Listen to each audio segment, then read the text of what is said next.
tanta estigmatización en esta sociedad, ¿no? Muchos creen tener la solución a los problemas desde afuera, desde un sillón cómodo. Cuando hablas con estas chicas, con estas mujeres, con estos hombres, con la gente que vive estas realidades tan duras, y vivís donde están, y cómo es su diaria, te das cuenta que la cosa no es tan fácil. Está en línea Daniela Gasparini, la queremos mucho, psicóloga, una de las voces más autorizadas en el tema de trata, abuso.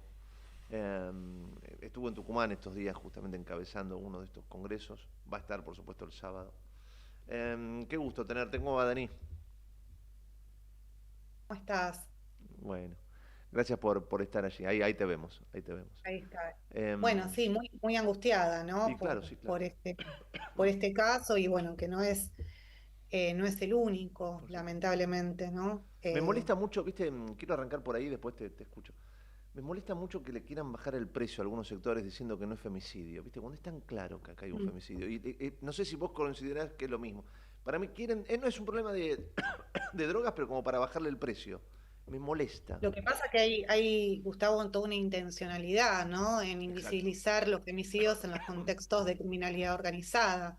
Yo creo que si bien hay algo que es real, es que se ha logrado en el último tiempo, en las últimas décadas, poner las cosas por su nombre, y eso se ha logrado lamentablemente después de costarle la vida a un montón de mujeres, ¿no? No solamente en nuestro país, sino en el mundo. Me acuerdo en los 90 cuando arrancó la discusión del femicidio y el feminicidio en Ciudad Juárez, México, justamente arrancó en el marco de la tortura, mutilación, violación y asesinato de un montón de mujeres vulnerables en Ciudad Juárez, México, en el marco de la criminalidad organizada, narcotráfico. Entonces, eso después digo, lleva un movimiento muy importante en Latinoamérica que llega a nuestro país y en el año 2012, ¿sí? Se da se introduce en la ley 26.791, digo, a ver, en el año 2002, previo discusión, ¿no? En nuestro país social y demás, se da en el año 2012 la ley 26.791 que introduce en el Código Penal diferentes penas agravadas en la figura del homicidio, que yo lo voy a llamar asesinato porque me parece un término mucho más amplio y abarcativo. Entre esos agravantes que se incorporan en esa ley al asesinato se da el agravante de motivos de odio de género y el cometido a una mujer cuando el hecho se realiza por un hombre mediante violencia de género. Ese es el inciso 11 que habla básicamente del femicidio en contextos como estos, ¿no? En el contexto de la criminalidad organizada. Por lo cual, no hay ninguna duda desde el plano simbólico, desde el plano social y desde el plano legal que estas tres víctimas fueron víctimas de la criminalidad organizada y de femicidio en el marco de este tipo de economías delictivas, ¿no? Sí, y hablaba con uno de los investigadores ayer, digo, sumando a todo esto que vos decís, y ya sobra, ¿no? Basta y sobra. Pero hablaba con los investigadores que me decían que una línea muy fuerte, muy importante, que cada minuto va creciendo, es que como los conquistadores, viste, que conquistaban y mataban y violaban a las mujeres de sus enemigos. En este caso, el que graba el video no es que las chicas habrían sido las que robaron, sino que formaban parte, supuestamente, de una banda o lo que fuere. Pero el mensaje es para los que estaban mirando, o sea, mirá lo que hago con tus mujeres, ¿no? Mirá lo que hago, o sea, es claramente ahí hay una cosa de odio, ¿no? De utilización de la mujer como objeto, ¿no? Dios mío, una espada. Y vuelvo a todos los que están estigmatizando, ¿no? Si se pusieran en un segundo en el horror que vivieron esas. Una es una criatura de 15 años y las otras dos chicas de 20. Si se pusieran a pensar el horror que vivieron, ¿no? Dios mío, es el mismísimo infierno. Bueno, sí, por supuesto, la estigmatización es violencia y genera violencia. Y lo que le sucedió a estas tres chicas, estas tres jóvenes, ellas una adolescente, es de las peores violaciones Sí. a los derechos humanos que puede tener una Terrible, persona. Las terrible. torturaron en vida, Ah, las mutilaron, las marcaron, marcaron sus cuerpos. Estamos hablando del cuerpo de mujeres. Tiene una significación especial, totalmente, ¿no? totalmente. Eh, Claro que sí. Hicieron una mostración, lo transmitieron, un disciplinamiento. Digo, esto habla de un odio de género muy terrible, más allá del mensaje narco y demás, que es una discusión que se tiene que incorporar, por supuesto, pero además pensar desde lo simbólico todo lo que han sufrido estas tres jóvenes, estas tres casi niñas, eh, Claro. en manos de estos criminales, Monstruos. ¿no? Que Todo. planificaron todo, porque acá otra cosa que hay que marcar es que hay dos delitos federales, ¿sí? Que son el narcotráfico y la trata de personas que funcionaron juntos, ¿sí? Digo, las tres chicas eran víctimas de explotación sexual. Y digo víctimas de explotación sexual porque no podemos pensar que tres mujeres, entre ellas una niña, Por supuesto, vulnerables, por supuesto, por ¿sí? supuesto. Sean o elijan la prostitución y sean responsables de su situación de prostitución. Eso es eximir de responsabilidad a los verdaderos responsables, Totalmente, ¿sí? totalmente. Acá, si de lo que se trata en las economías delictivas y en la criminalidad organizada, es básicamente no solamente que se asientan en los barrios más humildes, sino que también que se aprovechan de los factores de vulnerabilidad. Y acá estamos hablando del entrecruzamiento de tres factores de vulnerabilidad reconocidos en las convenciones internacionales, en la trata de personas y en el crimen organizado, que tiene que ver con el género, la edad, ¿sí? Y la pobreza. Tres características que tienen las tres víctimas. Entonces, no estamos hablando ni de putas, ni de que trabajadoras sexuales, estamos hablando de víctimas de Totalmente. explotación sexual y de explotación por parte de las economías delictivas, como también puede ser el narcotráfico. Estos, sean narcos, sean tratantes, sean criminales, femicidas, se valieron de la vulnerabilidad de estas tres jóvenes, de la situación de explotación de estas tres jóvenes, para Clarísimo, lograr clarísimo. trasladarlas al lugar donde después fueron torturadas y asesinadas. Clarísimo. Entonces, es importante que se pueda llevar adelante una investigación y que también se pueda expresar públicamente que esto se trata de un triple femicidio en el marco de la criminalidad organizada, en donde hay un entrecruzamiento claro entre trata y narcotráfico. Perfecto, perfecto. Raúl. ¿Cómo te va, Daniela? Un placer, como siempre, escucharte. Gracias por estar ahí. Vos sabés que Gustavo comenzó hablando de esta cuestión que parece a veces tan chiquitita al lado de lo que estamos viviendo, esta grieta que supone dos pensamientos distintos, que lo hemos visto en mis redes y en muchas. No, no es femicidio, no, esto es un crimen narco. Bueno, es un chiquitaje que a veces asusta un poco. Pero al mismo tiempo, digo, vos hablabas muy claramente del simbolismo, ¿no? El simbolismo de la victoria del poderoso, lo que representa ese simbolismo. Y justamente comentabas estas tres cuestiones que son muy claras, ¿no? Género, edad y pobreza. Tres cosas que parecieran estigmatizar, ¿no? En esta sociedad. Y algo que me quedó dando vueltas en la cabeza y que me parece que, no digo que sea la clave ni mucho menos, pero que sí me gustaría ahondar a partir de tu conocimiento, el crimen organizado contra justamente lo que hablábamos recién. Es la grieta del es un crimen, la grieta de es un femicidio, la pobreza que es intrínseca y estructural que vivimos desde hace muchísimo tiempo, el problema del género que seguimos sin resolverlo lamentablemente, sumado a la edad.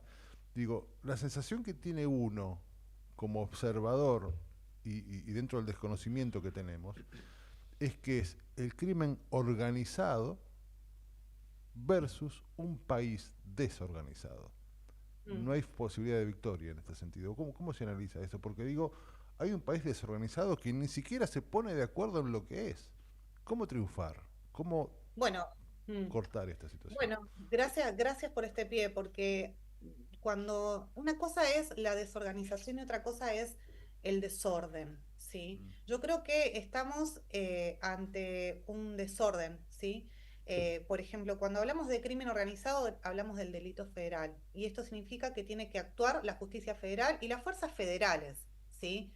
Digo, y uno se pregunta dónde están las fuerzas federales, por ejemplo, ¿no? Bueno, en el caso de narcotráfico y trata, la forma ordenada de proceder sería justamente que sea la investigación y obviamente la captura de estas organizaciones criminales por parte de las fuerzas federales, ¿sí? Esto es competencia federal. Es muy importante marcarlo porque es de donde también se origina las leyes y por qué. Y esto tiene que ver con la presunción de connivencia, ¿sí? Tanto el narcotráfico como la trata presume siempre connivencia, Sí.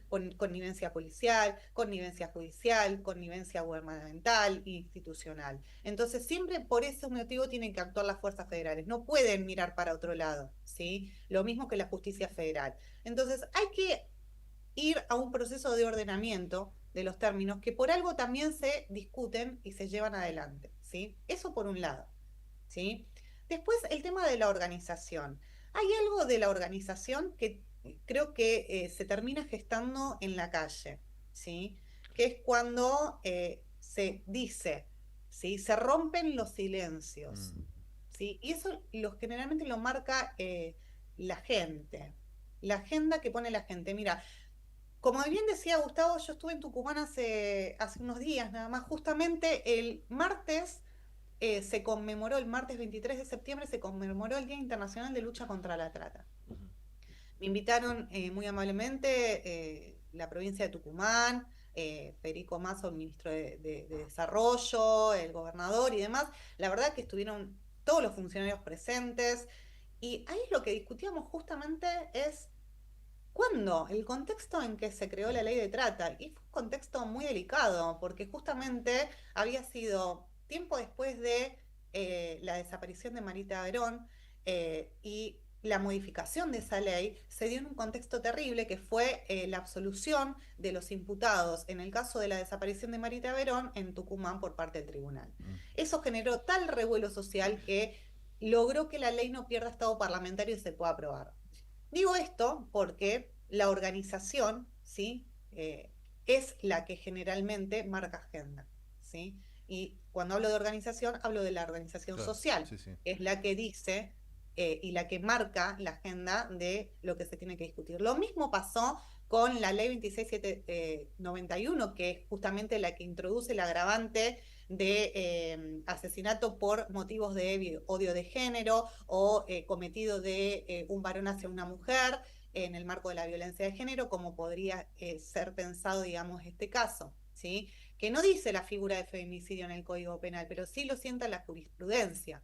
Entonces tiene que quedar bien claro, digamos, que todos los movimientos que se llevan adelante, por eso mencionaba lo de Ciudad Juárez, lo del movimiento también acá feminista en nuestro país, que replica un poco esta situación de los crímenes perpetrados en Ciudad Juárez en el contexto de narcocriminalidad. Digo, es muy importante la organización ante tal desorden, ¿sí? Claro. Entonces, cuando nosotros ponemos las cosas por su nombre, llamamos las cosas por su nombre, entendemos que una niña de 15 años no puede decidir ser prostituta, entendemos que una mujer vulnerable tenga 15, tenga 18, tenga 30 años, que necesita plata porque si no, no puede comer, que no ha accedido a sus derechos mínimos como un trabajo con un salario digno, con estudios que le permitan conseguir una mejor calidad de vida, que tiene que alimentar a sus hijos y el progenitor se borró, una mujer que está en situación de vulnerabilidad y que además es sostén familiar, tiene la voluntad viciada. Entonces yo no puedo pensar que decidió estar en situación de prostitución. Clarísimo. Siempre que se aprovecha alguien de esa situación,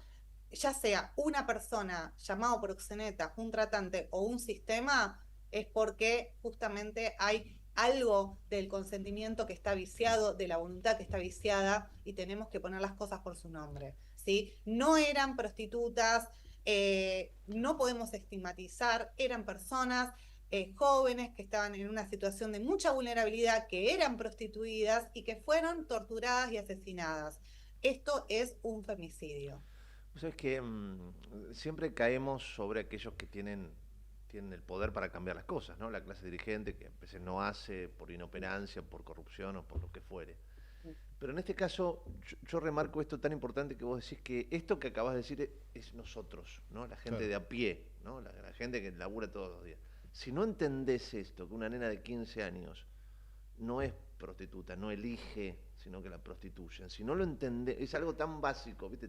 Es el primer movimiento en el tablero de ajedrez. Si no entendés esto, Pero hay gente que no lo después, entiende. bueno, eso me pone loco. O sea, que no se Y pueden. mucha. Me han dicho ayer, porque yo lo dije en TN, lo dije en Canal 13, lo dije varias veces. A mí no me importa que me insulten, nada, uno ya está curtido. Pero me llegaron a decir que al decir esto romantizaba la prostitución. Digo, pero estamos todos locos. Viste, yo leo cada cosa, que digo, ¿para qué leo, no?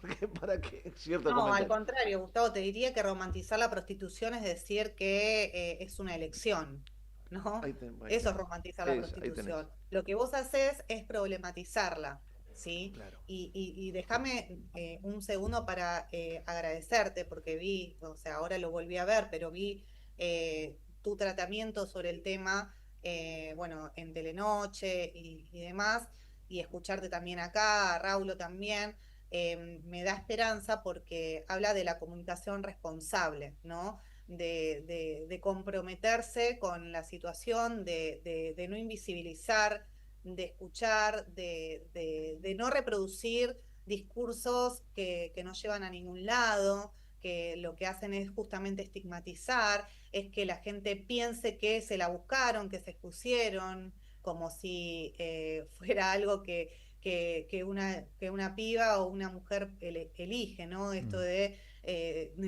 estar en el circuito prostíbular, de ser víctimas de violencia, de ver invadida su sexualidad, de tener que estar expuesta a situaciones de riesgo y finalmente a asesinatos, ¿no? Entonces digo, me parece que es muy importante romper con eso, romper con esos discursos y poner las cosas por su nombre y problematizar. Eso justamente es romper con el romanticismo que nos han instalado durante siglos, que es la esclavitud actual, que es haber dicho que la prostitución era un trabajo, era un oficio, la profesión más antigua del mundo, cuando de lo que se trata es justamente es de la invasión y la mercantilización de los cuerpos de las mujeres, las niñas y por supuesto la esclavitud, ¿no?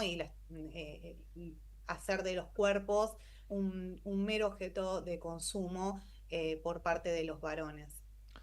Dani, como siempre, gracias por darnos las palabras justas, por decir lo que hay que decir. Yo no sé decir todo esto, que lo siento, lo pienso, pero no tengo las palabras. Gracias Cambio por, vos sí. gracias por Así que, traducirnos. claro, por decir. Es que justamente lo puedo hacer eh, porque ustedes hacen un gran esfuerzo, ¿no? Como periodistas, como varones también, Mm. ¿no? Eh, por justamente hablar de lo que hay que hablar y en los términos que hay que hablar. Entonces yo me siento muy cómoda de poder decir todo lo que digo. Hoy la verdad que estoy angustiada y enojada por lo que está pasando y Claro. también por el tratamiento mediático que Mm. se está dando sobre el tema en los discursos y las intenciones que se escuchan y se ven detrás de algunos periodistas, algunos medios, streaming incluso, que a veces en el propio afán de hacerse notar y decirse progresistas, terminan cayendo en lógicas de mercantilización, de comercialización de los cuerpos. La verdad que yo les agradezco el espacio y bueno, quedo a disposición como siempre. Gracias, Daniela. Muchas gracias. Abrazo enorme. Un abrazo. Un beso, gracias. Daniela Gasparini.